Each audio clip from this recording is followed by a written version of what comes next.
นี่แหละนี่ยางลงไปนี้มันก็บัวลายดอกของหมอซิดกะมันก็เป็นหน้าโบอยากกันนั่นไปได้มีแต่ว่าแปลงเอาของน้องชายแล้วว่าได้ก่อนนะกันอีกแล้วนะกันใช้3 ให้นึง3 ให้กันซื้อเอาพร้อม2 ให้นั่นกันซื้อเกือบ100,000 บาทผู้2 คน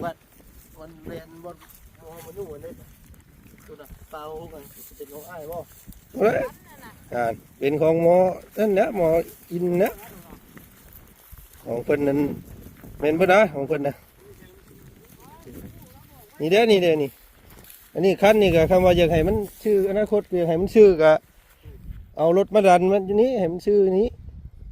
ก็ว่าแล้วมันก็ได้แล้วนี่ก็ได้เนาะนี่ได้เกี่ยวมาให้นี่แล้วนี่ปอดคุ้งตัวนี้อีกเด่นอยู่นี้เพราะอันนั้นก็เอาท่านซะไปกันสิบ่เอาค่าก็คู่อันยังก็เกลือบ่ซื้อลงมาพี่มันซะนั่นใช่แล้วมันซื้อมาเลยให้มันซื้อไปเลยข้ามตัวกระลุดเนี่ยมันเป็นขั้นใหญ่เลยเอาว่านั่นก็นักคนกับแปลงแล้วก็เอาให้มันซื้อนี่ซะมันจังบ่นั่นคันนี้ใส่ต่อรถนี่ขับรถนี่อนาคตก็เฮ็ดคันใหญ่ก็มานี้ให้มันซื้อเลยเท่าสำสิเฮ็ดกินหมอนี่ก็พุ่งกว่าเนาะผู้ขึ้นเทิงผู้แห้งอ่างแห้งทำนี่แหละคันของน้องสาวกันไปพี่คุ้มคันตัวนี้คุ้มคันตัวนี้เป็นแดนตัวนี้ขึ้นไปพี่อันนี้ก็เป็นของแม่ตุ้ยเพิ่นย่างอยู่เฮือนอยู่ซ่านนี้นี่แต่ว่าก็นี่แหละไปบ่มีข้าวบ่มีน้ำก็มาเฮ็ดน้ำกันคือเก่าแล้วอยากมาเฮ็ดกินก็มา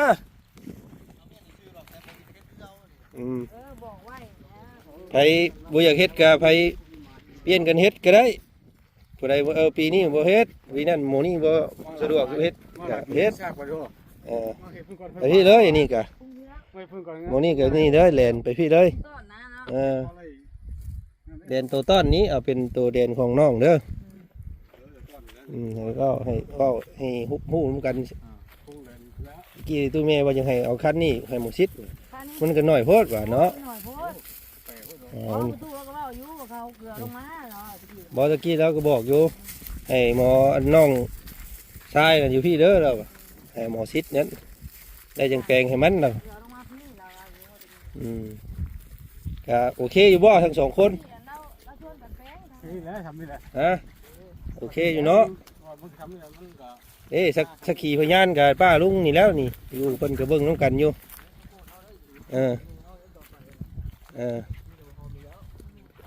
ขี่พยานแดนนะแต่ว่าเที่ยวกับเที่ยวน้ำกันนี่แล้วเล่นลงไปเอาข้าวน้ำกับเที่ยวน้ำกันนี่แล้วแถวนี้กับเที่ยวคือเก่านี่แล้วเป็นทางให้เป็นทางมีแต่3 คนนี่แล้วเที่ยวเอาหน้าผู้อื่นนะไม่ได้เที่ยวหรอกเขาเพิ่นหาทางอีกเพิ่นดอก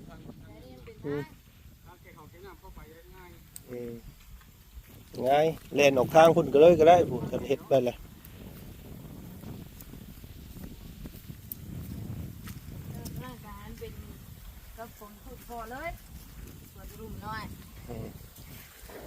มันรวมแล้วคนเรื่องกันเลย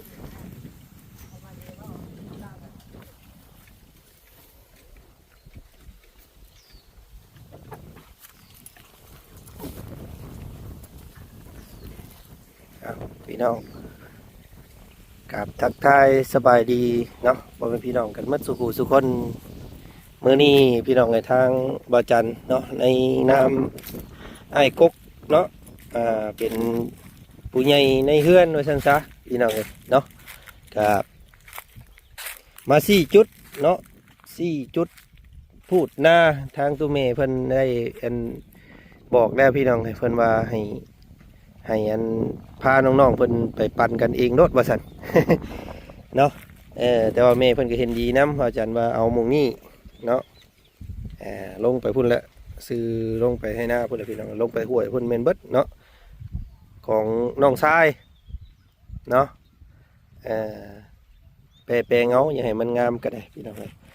ส่วนข้างนี่หาหัวพวกได้พี่น้องเอ้ยหัวหน้าเด่นทั้งฝั่งนั้นขึ้นฮอดเตียงเก่าฮอดผู้เนาะเป็นของน้องสาวเฉพาะตัวเป็นไหหน้าได้นี่พี่น้องเอ้ยเนาะเฉพาะตัวเป็นไหหน้าพุ่นแหละแม่นเบิดได้พี่น้องเอ้ยเลาะลงพุ่นแหละฮอดผู้ฮอดอันว่าต้อนพุ่นแหละก็ถือว่าสมมาพระควรอยู่2คนพวกเพิ่นนะพี่น้องเอ้ยเนาะส่วนของวาจันนี้ก็บ่หลายพี่น้องเอ้ยเนาะบ่หลายแต่ว่าเป็นส่วนของน้องแนงนี่แม่นของวาจันเนาะตัวที่ว่าเฮ็ดหัวไว้นี่ก็มาเบิ่งของอ้ายแต่ว่าอ้ายก็อ้ายซื้อเอาอัน2ตอนผู้พี่น้องเอ้ยเนาะอันนี้ของวาจันเองเนาะนี่ของวาจันเองเลาะลงไปพุ่นเนาะเกี่ยวเฮือนบ่เสียงพุ่น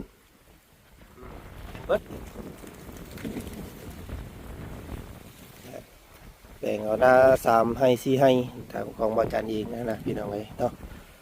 ก็อย่ามันดอกเนาะคะแนนน้องว่าได้ถูกต้องกันดอกพี่น้องเลยนี่แถวเพื่อนซ่านนี่ก็เป็นของน้องสาวหมดเลยเนาะน้องสาวนี่ก็ถือว่าได้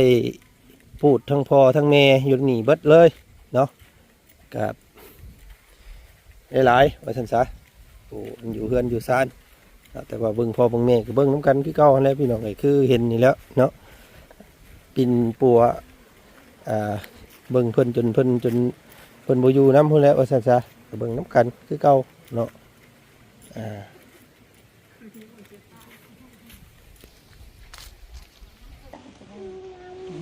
โอเคเนาะ พอใจอยู่บ่ทั้งสองคนใช้ทั้งหมดน่ะไปทางใดเลยเอามาในแม่ผู้นั้นนาน วัดห้องนะจักดีใจ คือแม่ก็เฮาฮู้แล้วเนาะฮู้แล้วบ่เฮาบอกฮู้แล้วบ่โดยคือลูกว่าอ้อยพังนั่นแหละค่ากุกม่วงหั่นค่ากุกมะเกลือหั่นลงไปต้อนพุ่นแม่นของหมู่นี้เลยทั้งห้วยพี่เอาพี่หลายอยู่แม่ซ้ำสิเฮ็ดแม่ผู้เดียวฮะแล้วก็ทางน้องสาวก็พุ่นตั้งแต่เที่ยงเก้าพุ่นรอเด่นหน้าตู้อดพูดแล้วฮอดหน้าให้ใหญ่หน้าใหญ่ติของน้องสาวนะแล้วก็เดินข้างมุงเฮือนมุงหัวมุงแค่น้ำมูนี่ก็เป็นของน้องเบิดแล้วน้องผู้อยู่ในเบิดแล้วคำลูกหลานอยากได้อยู่น้ำกะมาเอาเล่าบอกมาชื่อบอกคือมาขอโยเนาะเป็นลูกเจ้าหันแล้วจะว่าคือลูกคือหลานเนาะเจ้ายังว่าเขามีมันอยู่เนาะโมเซอร์เนี่ยกับโมเซอร์กับโมกวงนี่แล้วอยากได้น้ำอยากได้น้ำอยากอยู่อยากมาอยู่น้ำมาบัดบ่เห็นยากนะอยากมาอยู่น้ำกะโยบ่ไรตีของมูลบ่ไรเป็นของแม่น้องนิ้วบ่อันอยู่น้ำแม่น้องนิ้วจริงงั้นว่าลูกว่าเผื่อไว้นะเนาะหลังจากคนอื่นกับบ่ไรอยากจะว่าแม่หมดเชื่อกับหมกวงคำขอมาอยู่มาชนน้ำมันวงเวิร์นตัวของพูดพ่อนี่กับการในร้านแม่แล้วแต่สิคิดเห็นเนาะลูกหลานลูกหลานเพราะว่ามันคำว่าค่าทั้งอื่นทั้งไกลมากดีเกิดมาขอส้นขอเศร้ากันแล้วแต่ทั้งนี่สิคิดเห็นเนาะนั่นแหละยังว่าแจ้งให้กันทั้งคำนอกคนอื่นเฮากาบ่ฮับแล้วเฮ้ยคำว่าอันลูกบ่จันกับลูกบ่จันกับลูกบ่ชิดอยากให้แม่น้องนิ้วฮับเอาร้านคำว่าลูกหลานอยากอยู่น้ำมันวงอันของพ่อนี่นะไล่คำคนอื่นน่ะบ่ไล่คนอื่นน่ะบ่ไล่คำว่าลูกอันบ่จันกับลูกบ่ชิดมาเอ้ยอยากอยู่น้ำอาเด้แล้วแต่อาสิคือเห็นร้านไล่อันนี้นั่นวงนี่นั่นให้อยู่บ่ให้ป้าบ่ให้ทิมทั้งหมอนั่นก็อันพอใจอยู่บ่ฮะได้อยู่บ่พังตีแล้วพี่มาพี่อุ้มลูกมาพี่อุ้มลูกมานั่งทั้งหน้าพี่วะ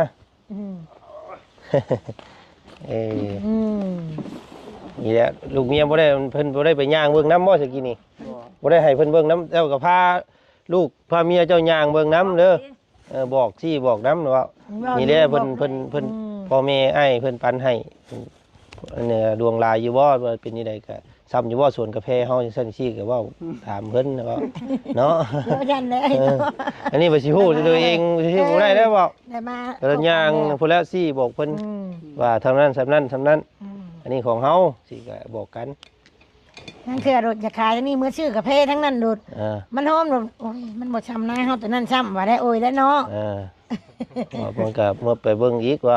ก็บอกกับเมียน่ะค่านี่เด้อแม่ย่าพ่อปู่เขาให้เฮา พาเพิ่นย่าง ลุ เบิ่ง งเขา ดี ให้เฮานั่นนั่นคืออยากได้ทั้งนั้นก็มาขายทั้งนี้เมื่อเอา ๆอืม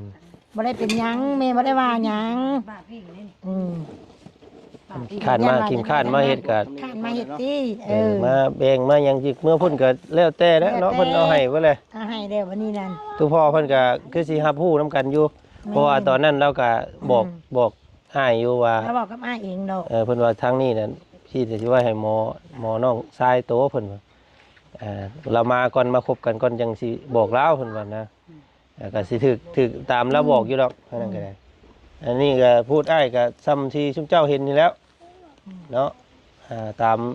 มเขตตามมันนี่แหละแม่นของอ้ายอันนั้นทั้งน้องทั้งแนงพี่เนาะ แนวก็ไม่กกตอก แข แนวสิขายได้แต่มันบ่มีอันนี้ขายแล้วเขาท่านมาเอาอันนี้น่ะ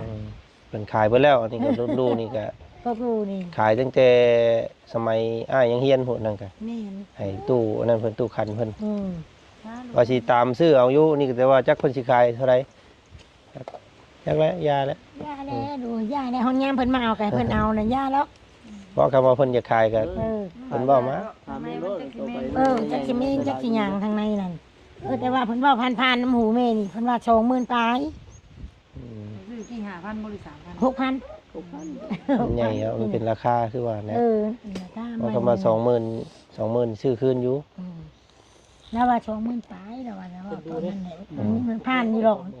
เรากับอ้ายแล้วเรากันนี่อ้าย เอา เรา ไว้ ก็เลย เพื่อมันใหญ่แหล้วอนาคต ผู้เรา นะ ซื้อน้ำกันตายไปคือกันแล้วก็ ค่าซื้อเรา20,000เนาะ กล้าซื้ออยู่ 20,000 เขายังไม่รู้ ไม่ดู ไม่ดูน้ำพัน เราบ่ขายดอก 20,000น่ะ เราบ่ขายแล้วกันชงบ่ขาย ต้นประดูมันสิกอดบ่หุ่มเลยเด้ใหญ่ไว้คือแสงอยู่อีก10 ปีข้างหน้าก็ได้แล้ว ท่านผู้เล่าอันเข่าน้ำกันแล้วก็ตายตู้คิงง่ายดาว มันเต็มได้ ตายแล้วบ่ เพราะว่าคอยน่ะบ่ชุดกับเมีย ตายแล้ เรา วบ่ตัวคิง แต่กับตู้คิงก็ตายแล้วปีตัวมาเฮ็ดนานั่นมันดีตายแล้วอันบ่ได้เป็นหยังไดนอนอยู่นานํกัน ตอนที่ตอนเลิกแล้วก็มาติมัน สิเมื่อป้าลุงว่ามื้อนี้ บอกลุงดิ ก็ บอกลุงหน่อยไหม เอ้ย บอกลุงหน่อยดิ อ๋อบ่ได้มีหงมีเห่าบ่หัวเบิ่งอยู่หั่น เอาออกว่า เรียบร้อย หลบจักอันนั้นว่า โอ้ นี่ ยเบิ่งหั่นใช่แล้วว่าอันว่าพอลุงสิเอาเงินให้อันจ้างค่ารถมื้อเด้ออันเติมน้ำมันมื้อเด้อมาพี่ อย่ามาลุงอยู่ เอา ทูให้ขอบใจลุงให้ที่ขอบใจ ขอบใจก่อนเข้าโรงเรียนนะบ่เข้าโรงเรียนนะบ่ พอดี อืม ป้าก็ให้คือกันอันนี้ของลุงของป้าเพิ่นก็ให้คือกันเพิ่นให้เด้ อ๋อ ของป้านั่นเด้อนางเด้อขอบบุญขอบคุณลุงเด้อลูกเด้อบอกลุงแม่บ่ซ้ำวินเนอร์ทำเนาะ ทำอยู่นำแม่บ่เก่ง แก้วเด้อ ก็คือคนเป็นใบเนี่ย เรื่องกับบ่เคยเห็นแน่เนาะบ่ได้เที่ยวเลย แม่น ง่าย แม่น กันมาอยู่ไก่เดี๋ยวเที่ยวมาได้เลยแล้วก็สิเว้าว งตาอย่างอันเดียวกันอยู่เพิ่นน่ะวงนี่กับเสื้อดำเพิ่นน่ะ อืม วงคิ้วตาเพิ่นนี่ แล้วมาเฮ็ดเอามาแปลงเอาอย่าให้มันเป็นให้งาม แม่น่ะ อ้าวให้เลย นั่นเด้เนี่ยนี่เท่านะแม่ดูลูก อืม กวางอยู่อีกก็นะกวางเอ้ย ไปเร็วมาแล้วบอกขึ้นนะ อยู่ต่อให้เนาะ เขาตั้งใจไปอยู่ มึงจะอยู่อีกมืออีกบ่ ไปบุญขึ้นนี่ เพิ่นอยากกันเฮ็ดให้มันอันนั้นไว้พี่น้องไงเนาะเพราะว่าการเวลาของคนเฮานี่ก็บ่ฮู้เนาะ กับแม่ บ่ฮู้มื้อสิจากกันว่าซั่นซะก็พวกมาพบมาพ้อกันนี่ก็สิให้มันได้รับได้ฮู้กันไว้เนาะเฮ็ดให้มันแล้วมันทั่วไว้ซี่ไปซื่อๆดอกอันนี้ก็ซี่แต่ว่าเพิ่นยังบ่ได้มีรักมีแดนแต่ว่ารับฮู้นํกันซื่อเนาะบ่ได้ว่าแบ่งเขตแบ่งแดนกันขนาดนั้นมีแต่ว่าเฮาฮู้ใน เวลาเพิ่นเอามาแทกเลย บัดเพิ่นมาแทกกันเฮาให้แทกบ่แทกตาดินแต่เพิ่นยังสิมา บัดเดือนพกหันจะเอาพระเจ้ามาส่ง แทกเฮากะแทกโดนได้นาดาวเนาะ ก็แตกแล้วของไปของมันนั่นแล้ว มันโดด เสียขอบเสียไฟเสียมัน ว่าเชียร์น่ะเชียร์ไผเชียร์มัน มันจังบ่เว้ากัน พี่กายเพิ่นบอกอยู่เพิ่นว่าเจ้าน่ะมีลูกสักคนเพิ่นน่ะมีลูก3คนแล้วว่าพอตู้เฮาบอกน่ะพอเฮาบอก เพิ่นมาเฮ็ดนั่นก็เฮ็ดไหมเฮ็ดไปของมันบัดนี้ เราเว้าอยู่ เล่นขอบไปขอบท้องไปขอบท้องมัน ไปของมันโลด อันพ่อมาเพิ่นบอกอันว่าชาวบ้านเพิ่นน่ะลูกหน้านั่นท่านได้ปั่นลูกเราว่าเราก็ว่างทางอยู่เป็นมาแทกวันน่ะได้สิมาแทกไหมเพิ่นว่าน้องอินได้สิแทกไหมชาเพิ่นน่ะเพิ่นใหญ่จักบนเขตนั่นเขตนี้นะว่าบ้านเพิ่นบอกน่ะ แทกไว้แล้วก็เฮ็ดใบของมัน ใบคำไห้ของมันเพิ่นว่า หลายมื้อหน้ามื้อในมากอ่ะก็ลูกๆหลานพุ่นแล้ว ช่วงปีนี้นะเพิ่นสิมาแทกปีกายนี่เพิ่นบ่ได้แทกเรื่องของเฮาน่ะ จ่ายยังบ่แล้ว เอาไว้นำกันเด้อเอาไว้นำพระวันก่อน อยู่นะฮะ ท่านไปเอากัน สิพากันเดินทางจักโมงซั่น ว่าขึ้นแล้วคือพวกมันนั่นที่ลังขึ้นรถบ่แล้วเฮาบ่ถามว่าลูกเคยไปใช้เราอ่ะกำลังขับรถแล้วพระองค์นั่นลูกเคยนะไป แล้วว่าลูกเคยแล้วบ่เมื่อนำอ่ะ เพิ่นไปแว่งหน้ากันอยู่ทั้งนั้นได้แล้วแล้วล้มลงมาอีกความหันน่ะบ่ต้องจัก พอดีแล้วช่วงที่หาโมงเนาะ บ่หอด แล้ว11:00 นเนาะ เมื่อมาแวะปาซี่อีก ให้เราคอยไปเราเมื่อยตอนใดให้เราว่าเราเจ็บบนปาดระบบนั่น ปล่อยครับมา เจ็บบนปาดน่ะ น้ำไก่สักท่านหมอนั่นบ่เขาหันหมอนั่นเนาะหมาคือตัว นี่รู้อันผมมาวันดุงกันหน้าปีนั่นน่ะ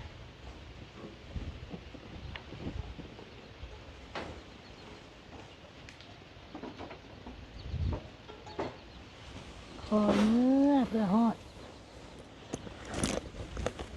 ลูกกับแปลวเมียไก่ และลูกชายติดและแปลวเมียไก่ประเภทไก่เอื่อยไก่งอกนี่โหล ให้ใจชุดเพิ่นโทรมาเนี่ยเพิ่นโทรมาว่าปีเพิ่นกระดิบนั่น ที่แรก มี เอา เพิ่น ว่า คุ ไก่ ยกันกับผู้สาว ที่ เพิ่น แร น่ะ กเฮาว่าเฮาไก่ ให้แล้วก็อันมีเสี่ยวแล้วมาเลี้ยงควายอยู่นี้เอาควายลงมาเลี้ยงอยู่นี่เพิ่นน่ะนั่งนำกันกับอันเสี่ยวเพิ่นอันพ่อนั่นแต่นี่แหละโทรมาอันนี้แหละแม่นไผโทรว่าเอ้าลูกชายอยู่จีบกันกับลูกไผอยู่เมืองใดเพิ่นก็บอกเมืองนั้นเมืองนี้ล่ะเมืองนั้นเมืองนี้แหละค่ะอันแม่ย่าแม่ดองให้นั่งให้เลยเอ้าว่าเสี่ยวให้หยังว่าเสี่ยวมาเลี้ยงควายนั่นอันลูกนั่นก็เอาเมียไกลว่าแต่เพิ่นกับผู้เสี่ยวน่ะมีหมอลำเปิดเพลงกันว่าอันหยังอัน เปิดเพลงนั่นก็ให้อันได้ยินเสียงหมอลำมันว่าเสือพนชักกันเลยว่าลูกมาบ่ทันนี่นั่นนี่นะ ไอ้พี่น้อง ให้อันมื้อนั้นนั่นน้องอันเมน้องเชอะเมน้องกวงนี่แหละโทรมาเพิ่นสิจีบกันเด้เพิ่นว่าเพิ่นสิจีบกันกับอันกับบ่าวชิดเพิ่นกับไอ้ชิดเพิ่นนี่เวลาเฮาสิเอาเมียอยู่พุ่นอยู่พี่ได้เพิ่นเว้าให้พังนั่นว่าไกลเว้าอยู่ไกลแล้วก็แม่ก็ให้บัดนี้ ฉันโมยี่ล้อก็บ่ได้มาหากัน ไก่แล้ว มาแล้วอยู่นานๆมาบัดดูเคยบ้านนี้อยู่เมืองไร ไก่บ่กับ อยู่เมืองไว้ว่าไกลอยู่เคลเดียวกันบัดนี้ ไล่ไปมาก200 กิโลนะ250เนาะ250โล 10ก็ตีไปชั่วโมง2ชั่วโมงปลาย มัน 3ชั่วโมง ใช่อยู่ทาง ตีไป3ชั่วโมงซะ กูผัวกูเมียเขา ในบ้านได้ แถ คิ ว ด เสียงขวางสัญญาบุรีมาเอาเขตมงคลเขตใกล้ คิดว่า คารถคายุ่นนะ สั่งแต่หมอด เป็น10กว่าล้าน พอบางเนาะร่วงพอบางไปอีกสิเฮ็ดเพื่อนคุณจนบ่เกิด มันแบบบาบอลสิปุ๊บเพื่อนก็ได้จุกได้แป้งยังหั่นเด้อยู่น้ำปูน้ำผาคือบ่าคาจุกบนสิปุ๊บเพื่อนหัน200,000 มันเราก็เห็นหน้าข้างในแถว แต่มันจะมาอยู่บ้านมันจะมาอยู่บ้านมันจะอยู่บ้านมีรถกัน200,000ของโปรเจกต์จุกคือมันบ้านโปรเจกต์จุก เอาเรียบร้อยแล้วสันเนาะตามนั้นเด้อคู่กัน ใช่แล้ว Ừ. ในดอกมาคบพ่อคบกันแน่นี่แล้วความเอาให้เอาหน้าลูกให้เต้าได้กะ พากัน มีแล้วบัดนี้ พากันไปย่างเบิ่งก่อนจังเมื่อก็ได้ ก็ให้แม่ลงกับพอดังคอยลงไปอย่าก้อนหมดชิดลงมานั่น เอ้ยเพิ่นไปเบิ่งกับผัว กับผัวกับเมียเพิ่น ไปบ่ลงนำเพิ่นดอก ไปฮู้เห็นน้ำกันนั่นแหละเนาะ ให้ฮู้ให้จักน้ำกันดู เห็นทั้งสองพังสองพายแล้ว แม่น เห็นทั้งนั้นเห็นทั้งพูดตัวเองแล้วก็เห็นทั้งพูดของทั้งนี้เนาะ อืม ฮู้น้ำกัน ฮู้น้ำกันแบบนี้อาการน้ำขวางห้ามได้ผัวก็มาเฮ็ด อืม แม่น้องมิวเฮาบ่อยากได้หลาย แล้วก็สิเป็นของมัน มีแต่จ้างเฮ็ดแม่น้องมิวอ่ะ หน้ากว้างโดดจ้างเฮ็ด มีแต่จ้างอ่ะ จ้า แม่น้องเชิดก็บ่อยากได้หลายทำได้แล้วก็มีแต่จ้างเราว่ามีเงินจ้างเราอ่ะ เคยเฮ็ดเนาะจ้าเคยจะเฮ็ดได้สิเป็นจังได๋ อันนั้นได้ของเว้า ตา เนาะ บ่ได้ เคยเฮ็ด เคยเฮ็ดแล้วให้หน้า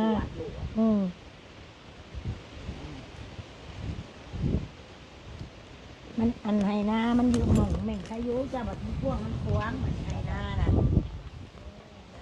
ให้หน้ากว้างๆมันอยากมาอยากถิ่มมันบัดนี้ อืมนะนั่นก็พาลุงเพิ่นเป็นสักสีพยานน้ำกันเนาะถ่ายไว้ให้เพิ่นเบิ่งก็มีน้ำคลิปนี่แหละถ่าย ป้า กัน ลุงก็หับฮู้คือกันเด้อ อืม บ้าจันกับอันเมวินเนอร์กับอันบาชิด อืม แต่งหน้าปันกันแบบนี้ให้ป้าให้ลุงหับฮู้น้ำกันเด้อป้าลุงเอ้ยบ้าจันมาแม่ให้แม่ง่ายน้องเดียวทั้งการหับฮู้น้ำกันแจ้งให้กันทั้งเรียกพ่อก็แล้วอันนี้ไงยังจะแม่พ่อนั่นแล้วไปแล้วผ่านไปแล้วแล้วต่อไปแต่อันลูกเต้าสิคิดเห็นพ่ออีกแล้วก็คือแล้วแต่ลูกเพิ่งไปคนแล้วบัดได้แบบนี้เฮ็ดตามน้ำพ่ออีก พาหลายปีก็เฮ็ดอีก เนาะ เนาะ และกับโก้เท้ามูลมั่งเพิ่น อืม ประเทศน้ำเพิ่นเนี่ยก็เขาเว้ากันนี่นั่นนี่แหละเฮ็ดน้ำการเก็บกันเฮ็ดให้เพิ่นอีกบ่ได้นั่น อืม เบิดแล้วสั่นอันเพิ่นนั่นเบิดแล้วยังกระดูกตะรานแบบนี้ แต่ลูกแต่หลานนี่แหละเฮ็ดเอา แม่เฮ็ดเอาแบบไอ้ได้แต่ใจเฮ็ดเอาขั้นน้อยขั้นใหญ่เฮ็ดเอาแบบนี้นะย่าไม่น่าใครหน้าใครจะใครก็โดนผู้ชอบใครก็ชอบเรื่องของใครของมันไหนดูแต่ละวันน่ะมันมาส่งคือพ่อเฒ่าไปได้นั่นส่งนี่อันนู้นมันนั่นแน่เราอ่ะเคยมันอ่ะส่งข้างหน้าเนี่ยมันนั่นแน่เรา ไอ้สันอันนี้ได้เพิ่นสิเดินทางจักโมงทางอันผู้อยู่ไกลเพิ่นแล้วยันว่ามันค่ำ นี่ยังทำเพื่อผู้คนต่อไป อืม ยังขา ขับกินข้าวกินน้ำแล้วก็พากันเดินทางแล้วว่ามันนั่นเนาะวันนี้ทางตัวเมย์เพิ่นก็เวงให้เวงหน้าพี่น้องเลยเนาะให้มันคบกันลูก3คนเนาะเป็น3พูดบาทเลยพูดของมันทางอาจารย์กับพี่ละตามที่เคยอันทายให้พี่น้องเบิ่งส้มนั่นแหละเนาะ บ่งงัวเขาเรื่อย บ่งงัวเข้ามุนเข้าเรื่อยๆนี้ เกี่ยวไปน้ำแถวหนองแถวน้ำมันนี่เนาะหนองสะนี่สะกะบกไปเลยบ่อยู่มันต้องเด็กกว่านี้เนาะ เลิกไปยังบ่อยู่อยู่กันอายุมันวิดดินเนาะมันวิดดินมันย่อยเนาะ ว่ามันไปอ่านหนังสือ มันยังอยู่ก็อยู่แต่ก็มันวิทย์แล้วเนาะเพิ่งวิทย์มันซึมก็ ซึ่งคือเก่ามันเป็นทางยากที่มันน่ะมันมีอะไรหน้ามันน่ะ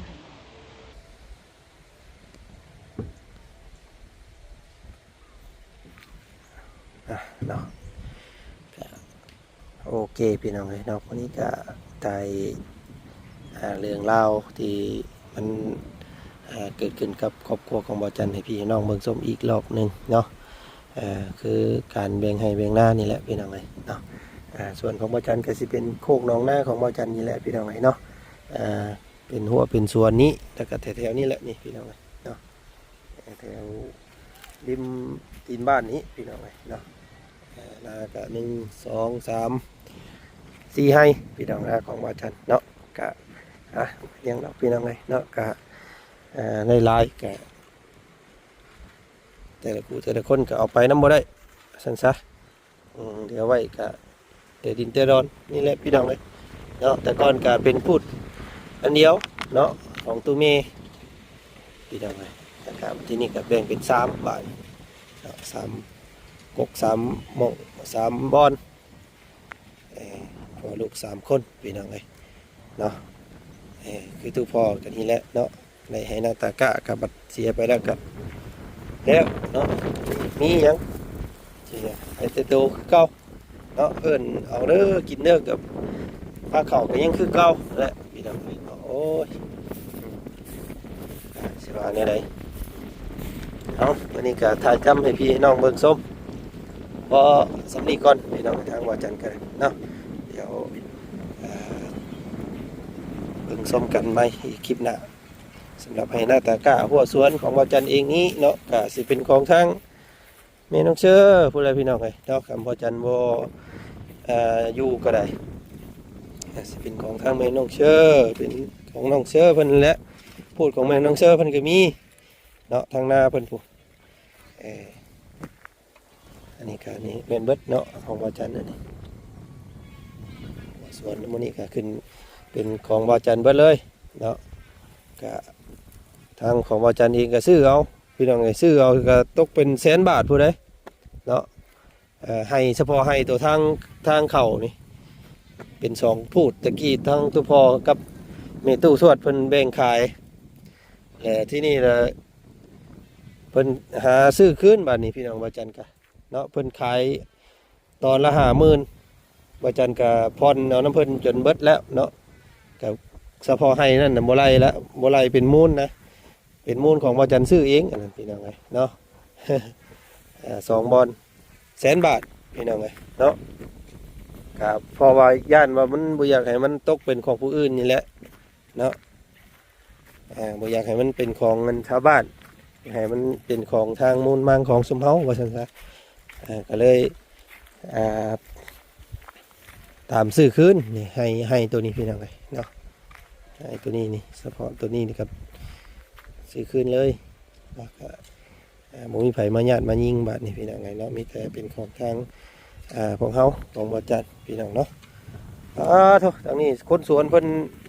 เฮ็ดสวนนั่นนี่พี่น้องเอ้ยเนาะแปดเติดเราเฮ็ดโธ่เอาไปเป็นกองแล้วจังจูดบาดเลยให้มันห่าวให้มันเดือน3เดือน4ช่างน้อยแดดร้อนก่อนจังจูดมัน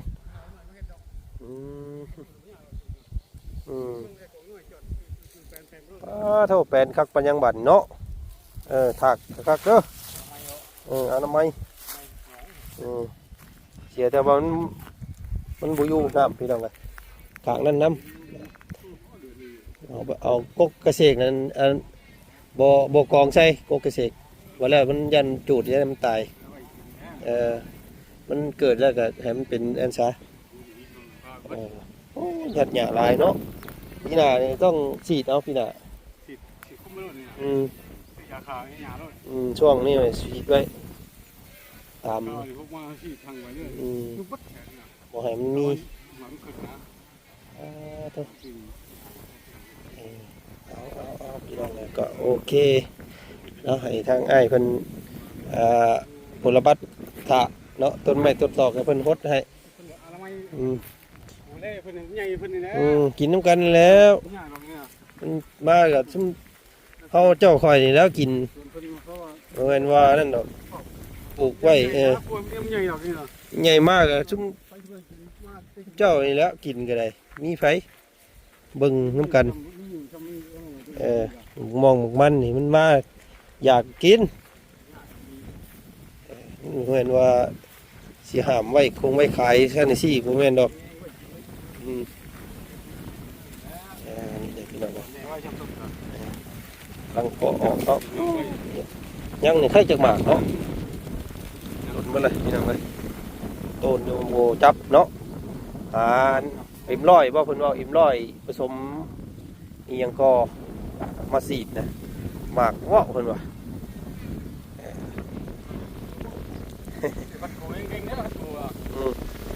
อย่ามันเนาะให้เป็นธรรมชาติใช่กินธรรมชาติใช่มันจังบ่เป็นโรคเป็นภัยใช่คือใช้ยาอะไรมัน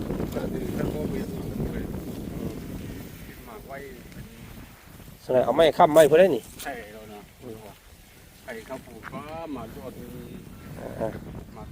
เอา เพื่อเลย โอเคเช่นไปเดี๋ยวเห็นแล้วเดี๋ยวจังนั่นเด้อ